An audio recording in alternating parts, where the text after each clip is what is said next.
And good evening. It's 5 o'clock, and that means it's time for a First Alert weather update. Coming up, we're going to break down the full First Alert forecast. We'll walk you through the storms we're anticipating tonight, including these severe weather threats you see on your screen. I'll tell you the updated look on some of these threats, and we'll walk you through and let you know everything you need to know. It's all coming up next on WCOT Channel 9. We'll be right back in a moment.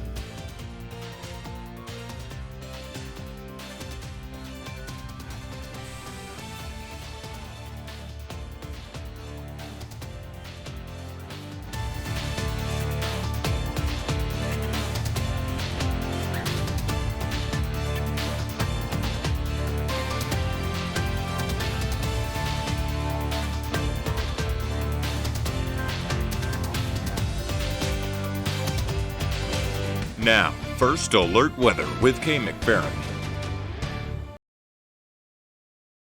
All right, we're back once again. Here's a look at the Bill Emerson Memorial Bridge. Welcome in. I hope you're having a great afternoon and evening. I've been covering weather. I got up about 7 this morning. Started in watching the weather because we had a feeling it was going to be an active day today. And we've got some good news so far about this weather situation, so we're going to get right to it.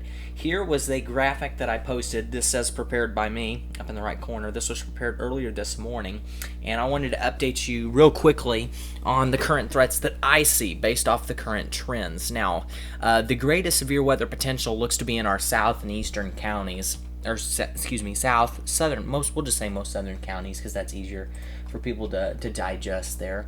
And that I'm talking about southeast Missouri, west Kentucky, and northwest Tennessee.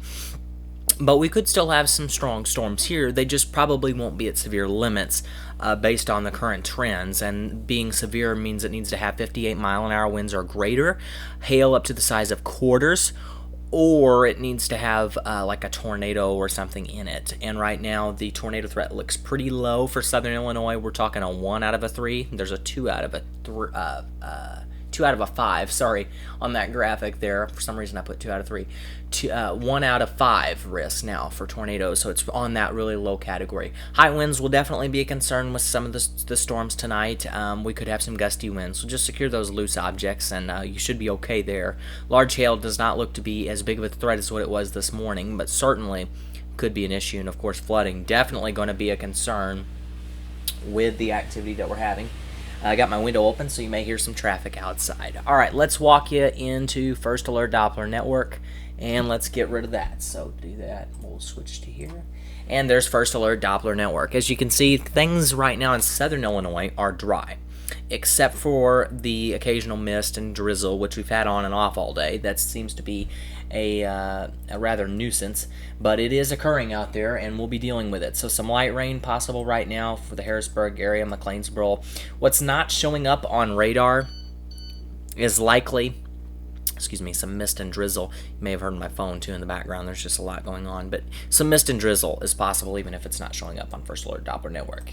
Here's the first round of activity though, back off to our south and west. Temperatures there are in the mid 60s and upper 60s, and they were able to reach the 70s, believe it or not, this afternoon, and things are, it's gotten dark now, and the rain will help to cool that off. So the trend is, right now, if we can keep that rain-cooled air in place, the severe weather threat will be over quickly tonight, because another round is way out here, which you can't see on this radar, but we'll have more storms possible tonight. So the main threats again will just be some thunder, some gusty winds, and some heavy rain.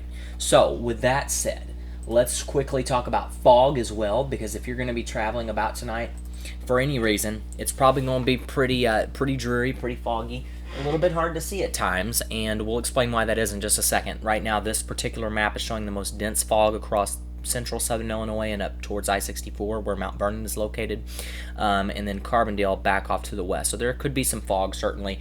I don't suspect that it would be a huge issue at this time, but I do suspect the fog will probably pick up later in the evening hours, especially as that ground gets really wet. It's probably going to be a pretty foggy day too tomorrow as well. And let's talk about why that is really quickly, and then we'll walk you into future casts. So with the current temperatures right now that are sitting at 61 in Carbondale, 64 in Cape, and then a reading of 59 in Harrisburg and 61 in Marion. If you factor on the dew point, when you have the dew point temperature, which is the measure of moisture in the air, that's the actual moisture that you're seeing there. And then the actual relative humidity, which is the total amount in percent of moisture that's in the air. So that's the how much moisture is actually there. There's 100% moisture there. So we got a lot of moisture in the air, and we've already got wet ground. So that helps to create those low-lying fog clouds. So that's why that fog occurs typically, and that just basically means that, well, things are prime for that fog to occur. So let's go ahead and we'll get ready to walk you through Futurecast. I'm going to reset one thing before we do that, because we're going to need that here in just a second, and we'll talk about that once we get to it. So I'm going to put on that and loop it. Alright, so let's walk into Futurecast, hitting a lot of buttons here, talking about a lot of stuff, so I'm trying to go slow for you, because even for me it's a lot to take in, especially when you got to hit all these buttons. So alright, we'll pause that and we'll back it up. Here we are at 6 o'clock this evening. It's 5:19 right now as of the time I'm recording this, so right now things are mostly dry, but Futurecast begins to pull in some of that activity. 7 o'clock, there it moves in. By 8 o'clock, the real heavy stuff starts to pick up, at least based off of this Futurecast model that was, I just pulled this in. So this is the latest run. This is fresh, hot off the press, as of 5 o'clock. The heaviest rain, obviously, across the majority of the area, but some real heavy rain stacking up towards Cape Girardeau, Sykeston, where precip rates could be as much as 2.5 to 3 inches an hour.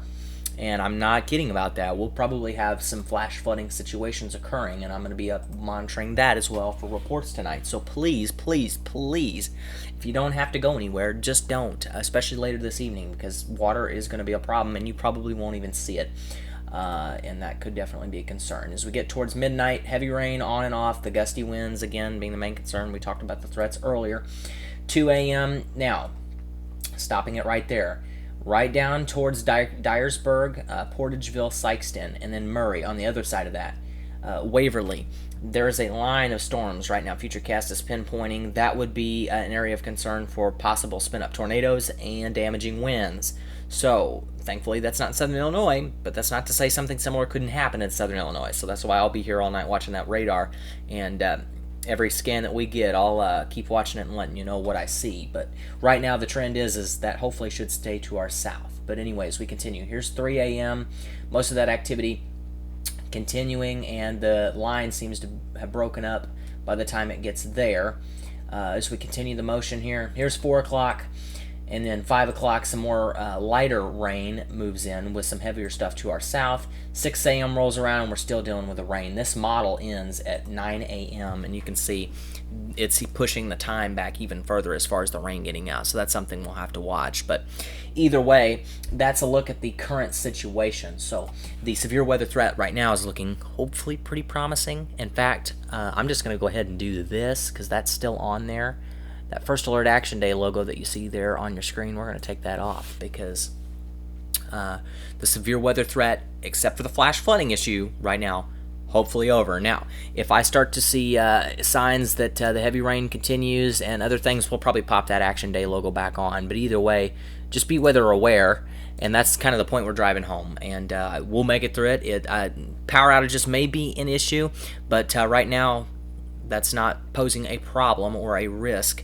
So, like I said, I'm just trying to break down everything because when we have these severe weather outbreaks, anything can happen, of course, and we can be wrong. I've been wrong many times before doing this, so just want to cover everything. So right now, power outages, probably not a big issue, but if we get some real gusty winds and we get some limbs involved, they could knock out power, I guess is what I'm trying to say. So I'll monitor everything, keep you up to date. That's your 5 p.m. update on this Monday evening. I hope you have a fantastic evening. If you don't check back in, hopefully you won't have to check back in.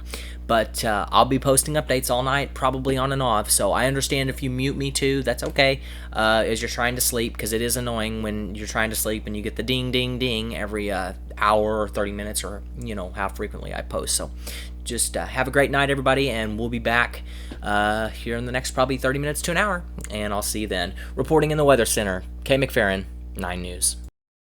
It was 57 degrees. The wind was northeast at 3 miles an hour. Elsewhere around the region, fog was reported with a temperature of 54 at Terre Haute and 52 at Decatur, Illinois.